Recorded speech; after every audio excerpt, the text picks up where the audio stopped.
ایک جھک کر کے زمین سے ایک مٹھی مٹی اٹھائی اور شاہت الوجوہ کہہ کر کے جب پھینکا تو اللہ نے یہ مٹی سب کی آنکھوں میں پہنچا دی، سب کی آنکھوں میں پہنچا دی، سب آنکھ ملنے لگے اور ان کے درمیان سے حضور نکل کر کے حضرت ابو بکر کے گھر گئے اور پھر حضرت ابو بکر کے گھر سے سفر شروع کیا تو غار ثور پہنچے۔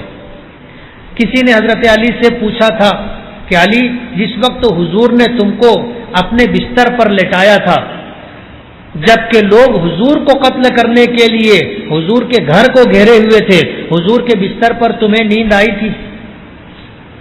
ظاہر بات ہے اس بستر پر سونا اپنے آپ کو موت کے منہ میں ڈالنا تھا، اور لوگ قتل کرنے کے ارادے سے گھسے تو آتے ہی ہلہ بول دیا، لیکن دیکھا تو حضرت علی سے سب رک گئے، حضور تو نکل چکے تھے ہجرت کے سفر پر۔ حضرت علی سے کسی نے پوچھا کہ نیند آئی تھی حضور کے بستر پر؟ تو کہنے لگے کہ ہاں، ایسی نیند آئی تھی کہ اس رات سے پہلے کبھی ویسی نیند نہیں آئی اور اس رات کے بعد کبھی ویسی نیند نہیں آئی۔ لوگوں نے پوچھا کیوں؟ تو کہنے لگے کہ اس لیے کہ حضور نے یہ فرمایا تھا کہ علی تم میرے بستر پر سو اور صبح اٹھ کر کے لوگوں کی امانتیں لوگوں کو واپس کر دینا اور مجھ سے آ کر کے ملاقات کرنا، تو مجھے 100% یقین تھا کہ آج کی رات میں نہیں مروں گا، آج کی رات مجھے موت نہیں آئے گی، اس لیے کہ حضور نے مجھے یہ حکم دیا ہے کہ صبح ہوگی یہ امانت لوگوں کو واپس کر دینا، پھر آ کر کے مجھ سے ملنا، تو مجھے 100% یقین تھا کہ آج کی رات میں نہیں مروں گا۔ اس لیے اس رات میں جیسی میٹھی نیند میں سویا تھا اس سے پہلے کبھی نہیں سویا، اس کے بعد آج تک نہیں سویا۔ حضور نے پرورش کی تھی ایسا ایمان۔ حضرت علی پھر جوان ہو چکے تھے، ہجرت کر کے مدینہ منورہ آئے، حضور کے گھر میں رہتے تھے۔ حضرت فاطمہ رضی اللہ تعالی عنہا سے رشتے کے لیے پیغامات آنے شروع ہو گئے، بڑے بڑے لوگوں نے پیغام بھیجا، حضور نے کسی کو کوئی جواب نہیں دیا۔ حضور کی منشا سمجھ کر کے حضرت ابو بکر صدیق نے حضرت علی سے کہا کہ تم نکاح کا پیغام دو، فاطمہ کے لیے تم نکاح کا پیغام دو۔ حضرت علی کہتے تھے کہ میری ہمت نہیں ہوتی تھی، میری ہمت نہیں ہوتی تھی، میں موقع کی تلاش میں تھا۔ ایک دن تیز دھوپ تھی، دوپہر کا وقت تھا، کوئی نہیں تھا، حضور اکیلے تھے۔ ہمت کر کے میں آگے بڑھا اور میں نے جا کر کے حضور سے گزارش کی، درخواست کی، میں نے فاطمہ کا رشتہ مانگا۔ نبی کریم صلی اللہ علیہ وسلم نے جواب دیا مرحبا، مرحبا کا۔ حضرت علی کہتے ہیں میں تو بہت خوش ہوا، جا کر میں نے حضرت ابو بکر کو اس بات کی خبر دی۔ حضرت ابو بکر نے مجھے مبارکباد دی، نبی کریم صلی اللہ علیہ وسلم سے آ کر کے ملے۔ حضور نے حضرت علی کو بلایا، پوچھا علی تمہارے پاس کچھ ہے؟ حضرت علی کہنے لگے کہ میرے پاس یہ تلوار ہے، یہ زرہ ہے۔ تو حضور نے فرمایا کہ تلوار تو تم اپنے پاس رکھو، زرہ کے متعلق کہا کہ اس کو تم نیلام کرو، اس کو بازار میں لے جا کر بیچ دو، جو قیمت آئے گی وہ لے کر کے آنا، اس قیمت سے تمہارے لیے کچھ سامان خرید لیں گے۔ حضرت علی کا گھر بھی نہیں تھا، حضرت علی کا گھر بھی نہیں تھا۔ جب حضور نے حضرت فاطمہ کا رشتہ حضرت علی سے کیا تو اس موقع پر حضرت علی جو زرہ بازار میں بیچنے گئے، حضرت عثمان کو خبر ہوئی تو حضرت عثمان غنی نے 400 درہم میں وہ زرہ خریدی تھی۔ کتنے میں؟ 400 درہم میں، جبکہ اس زرہ کی قیمت 10 درہم بھی نہیں تھی، لیکن حضرت عثمان غنی نے اس زرہ کی قیمت 400 درہم دی۔ وہ 400 درہم لیا اور زرہ حضرت عثمان کے حوالے کی، واپس ہونے لگے، کچھ دور گئے، حضرت عثمان نے آواز دی اور بلایا، حضرت علی رکے، آئے، کہنے لگے کہ علی تمہیں فاطمہ سے نکاح مبارک ہو، یہ پیشگی تحفہ میری طرف سے۔ جو زرہ خریدی تھی وہی زرہ پھر ان کو تحفے میں واپس دے دی۔ واپس آئے، وہ 400 درہم حضور کو دیا، حضور نے حضرت ابو بکر کو دیا اور کہا کہ ان کے لیے گھریلو سامان مہیا کرو۔ تو حضرت ابو بکر نے پھر ایک چمڑے کا بستر جس میں کھجور کی چھال بھری ہوئی تھی تکیا، ایک مشکیزہ پانی کا، ایک چکی، ایک مٹکا، ایسی کچھ چیزیں خریدی. یہ حضرت علی کو جو سامان دیا گیا تھا، یہ حضرت علی نے جو زرہ بیچی تھی اس کی قیمت سے حضور نے حضرت ابو بکر کو دے کر کے انتظام کروایا تھا. لوگ کہتے حضور نے اپنی بیٹی فاطمہ کو جہیز دیا تھا. اس کو جہیز کہیں گے؟ یہ سامان کس کے پیسے سے خریدا گیا تھا؟ بولو نا. حضرت علی کے پیسے سے خریدا گیا تھا، حضور کا اپنا پیسہ نہیں تھا. یہ تو حضرت علی نے زیرہ بیچی تھی، حضرت عثمان نے زیادہ قیمت دے کر خریدی تھی، اسی پیسے سے حضرت علی کے لیے سامان مہیا کیا گیا تھا. حضرت علی سے زیادہ غریب کوئی ہوگا؟ آج اتنے بڑے مجمع میں کوئی ایسا آدمی ہو جو حضرت علی سے زیادہ غریب ہو؟ لیکن جب نکاح ہوا تو حضور نے مہر کیا رکھا معلوم ہے؟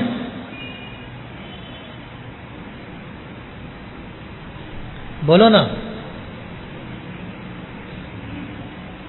مہر فاطمی کس کو کہتے ہیں معلوم ہے؟ 400 مسقال چاندی، 500 درہم. 500 درہم حضور نے مہر رکھا. آج کے موجودہ وزن سے 1 کلو 633 گرام چاندی. کتنی چاندی؟ بولو گے تو یاد رہے گا. 1 کلو 633 گرام چاندی حضرت فاطمہ کا مہر تھا. اور حضرت علی کتنے مالدار تھے؟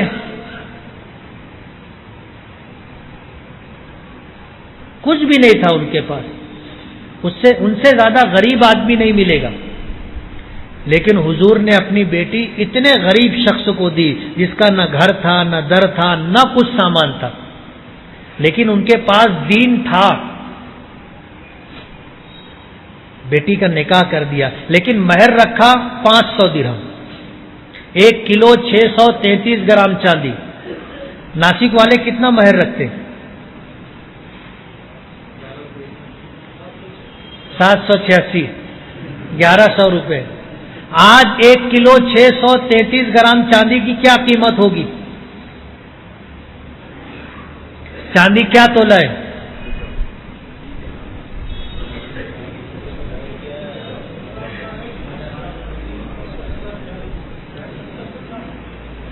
ایک کلو 633 گرام چاندی.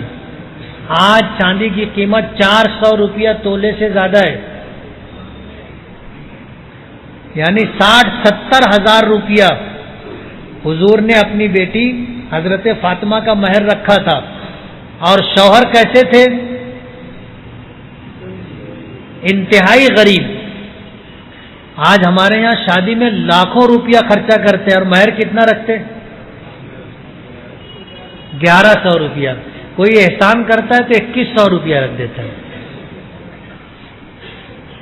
حضور نے فرمایا من احیا سنتی عند فساد امتی فلہ اجر 100 شہید. جس شخص نے میری کسی ایسی سنت کو زندہ کیا جو مر چکی تھی تو اسے 100 شہیدوں کا ثواب دیا جائے گا. 100 شہیدوں کا ثواب. حضور نے جتنے نکاح کیے تمام بیویوں کو آپ نے 500 درہم مہر دیے، تمام بیویوں کو. ایک ام حبیبہ رضی اللہ تعالی عنہا تھی جن کا مہر 400 دینار تھے.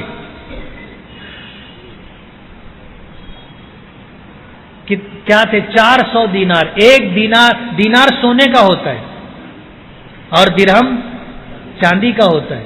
تمام بیویوں کو حضور نے مہر دیا تھا 500 درہم، یعنی سب کو 1 کلو 633 گرام چاندی حضور نے مہر میں دی تھی. لیکن ایک بیوی ام حبیبہ کا مہر سب سے زیادہ تھا، 400 دینار تھے. یہ وہاں ملک حبشہ میں تھی، مکے سے ہجرت کر کے وہاں گئی تھی اور وہاں پر ان کے شوہر کا انتقال ہو گیا تھا، بیوہ ہو گئی تھی. عدت گزر گئی تو پھر حضور نے نکاح کا پیغام دیا تھا. شاہ حبشہ نے حضور کے وکیل بن کر کے نکاح کروایا تھا اور مہر اپنی طرف سے انہوں نے ادا کیا تھا 400 دینار. سرکار دو عالم صلی اللہ علیہ وسلم کی سیرت کے بہت سارے گوشے ہیں. پھر وہ وقت بھی آئے کہ اللہ نے آپ کو غار حرا میں نبوت عطا فرمائی اور آپ کو اللہ نے ایسی نبوت اور رسالت عطا کی کہ انبیاء کرام علیہم الصلاۃ والسلام تمنا کیا کرتے تھے کہ حضور کی امتی بنا کر کے اللہ پاک پیدا فرماتے، دعا کیا کرتے تھے. اللہ نے ایسا نبی ہم کو عطا کیا، ایسا رسول ہمیں عطا کیا. آپ قرآن کریم لے کر کے آئے جسے قیامت تک محفوظ رکھنے کا اللہ نے وعدہ فرمایا. ایسی شریعت اللہ نے عطا کی آپ کے ذریعے سے جو ہر اعتبار سے کامل و مکمل. ہم سے زیادہ خوش نصیب کوئی دوسرا نہیں ہوگا کہ جنہیں اللہ پاک نے ایسا نبی اور رسول عطا فرمایا، اور ہم سے زیادہ بد نصیب بھی کوئی دوسرا نہیں ہوگا کہ ہم سب کچھ ملنے کے بعد آپ کا طریقہ چھوڑ کر کے غیروں کے طریقے پر زندگی گزارنا پسند کرتے ہیں. آج کوئی بھی کام کرنے کے لیے ہم یہ نہیں سوچتے کہ حضور کا طریقہ کیسا کیا تھا اور حضور نے یہ کام کیسے کیا. ہم نہیں سوچتے، پوچھتے بھی نہیں، معلوم بھی نہیں کرتے. ہم تو یہ دیکھتے ہیں کہ انگریزوں نے کیا کیا، ہم کو ویسے ہی کرنا. گھر بنانا ہے تو انگریزوں کا گھر دیکھیں گے، کپڑا پہننا ہے تو انگریزوں کا طریقہ دیکھیں گے، سامان خریدنا ہے تو انگریزوں کا پسند کیا ہوا سامان خریدیں گے. ساری زندگی ہم غیروں کے طریقے پر گزارتے. اور ہمیں اللہ نے ایسا رسول عطا کیا تھا، اللہ نے ایسا رسول عطا کیا تھا، ایسا ہمیں نبی عطا کیا تھا جس کی شریعت پہ چل کر کے، جن کے طریقے پر چل کر کے ہم دنیا اور آخرت دونوں جگہ کامیاب ہو جاتے. اللہ پاک نے فرمایا قل ان کنتم تحبون اللہ فاتبعونی. آپ فرما دیجئے، حضور کو اللہ پاک فرماتے ہیں کہ آپ کہہ دیجئے، فرما دیجئے، اگر تم اللہ سے محبت کرتے ہو تو میری اتباع کرو. تحبون اللہ ان کنتم تحبون اللہ فاتبعونی، اور اگر تم میری اتباع کرو گے یحببکم اللہ، میرے طریقے پر چلو گے اللہ تمہیں اپنا محبوب بنا لے گا. اللہ تمہیں اپنا محبوب بنا لے گا. یہ طریقہ ہمیں عطا کیا گیا سرکار دو عالم صلی اللہ علیہ وسلم کے ذریعے سے. لیکن ہم ایسے بد نصیب ہیں کہ ہمارے پاس سب کچھ تھا لیکن وہ سب کچھ چھوڑ کر کے ہم غیروں کے طریقے پر زندگی گزار رہے ہیں. حضور سے محبت کا تقاضا یہ ہے کہ حضور کی ایک ایک ادا، حضور کا ایک ایک طریقہ، حضور کی ایک ایک سنت ہمیں محبوب ہو اور اسی کے مطابق ہم اپنی زندگی گزاریں. اگر اس طرح ہم نے کیا تو ہم کامیاب اور صاحب نصیب. اور اگر ہم نے حضور کا طریقہ چھوڑ کر کے غیروں کے طریقے پر زندگی گزاری تو ہم سے زیادہ بد نصیب بھی کوئی دوسرا نہیں ہوگا. وآخر دعوانا ان الحمدللہ رب العالمین. بھائی انشاءاللہ دعا ہوگی. بھائی سر بیٹھے رہے، دعا ہوگی. نماز انشاءاللہ 10:15 بجے ہوگی. دعا کے بعد جو ہے سارے احباب نماز کی تیاری کریں گے. آخر میں جو ہے دعا سے پہلے ہمارے آئے ہوئے مہمانان کا ہم اللہ کے شکر کے بعد ان کا شکریہ ادا کرتے ہیں اور آئے ہوئے تمامی احباب کا بھی شکریہ ادا کرتے ہیں کہ آپ تمام احباب نے ہماری آواز پر لبیک کہا اور اس جلسے کے اندر میں شریک ہوئے. اللہ تعالیٰ آپ تمام کو بہترین جزا عطا فرمائے. حضرت مفتی صاحب نے جتنی باتیں عرض کی اللہ تعالیٰ ہم سب کو سمجھتے ہوئے اس پر عمل کی توفیق نصیب فرمائے.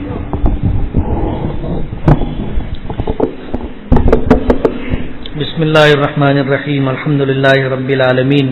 اللہم صل وسلم وبارک علی سیدنا محمد وعلی آل محمد کما صلیت وبارکت علی ابراہیم وعلی آل ابراہیم انک حمید مجید. اے اللہ ہمارے گناہوں کو معاف فرما، ہماری خطاؤں سے درگزر فرما، ہمارے عیبوں کی پردہ پوشی فرما۔ اے اللہ ہم آپ کے عاجز اور کمزور بندے ہیں، اے اللہ ہماری دستگیری فرما، ہمارے کاموں کو آسان فرما، دین پر چلنا ہمارے لیے آسان فرما، اپنے محبوب کے طریقے پر چلنا آسان فرما۔ اے اللہ آپ نے ہم پر بے پناہ احسان فرمایا ہے، آپ نے ہمیں ایسا محبوب نبی عطا فرمایا، ایسا کامل نبی عطا فرمایا، ایسی کامل شریعت عطا فرمائی۔ اے اللہ اس نعمت کے ملنے پر ہم آپ کے شکر گزار ہیں، اے اللہ اس نعمت کی قدر دانی عطا فرما۔ اے اللہ اپنے فضل سے، اپنے کرم سے، اے اللہ ہمیں اپنے محبوب کی سچی محبت عطا فرما۔ اے اللہ اپنی محبت عطا فرما، نیک لوگوں کی محبت عطا فرما، اے اللہ نیکیوں سے محبت عطا فرما۔ پروردگار عالم ہمیں شریعت پر چلنے کا مزاج عطا فرما، ہم چاہیں نہ چاہیں ہماری پیشانیوں کو پکڑ کر عافیت کے ساتھ صراط مستقیم پر گامزن فرما۔ اے اللہ ہماری مغفرت فرما، ہمارے ماں باپ کی مغفرت فرما، ہمارے مرحومین کی مغفرت فرما، ہمارے بیماروں کو شفا عطا فرما، پریشان حال لوگوں کی پریشانیوں کو دور فرما، بے روزگاروں کو جائز اور حلال روزی نصیب فرما، بے اولادوں کو نیک اور صالح اولاد عطا فرما۔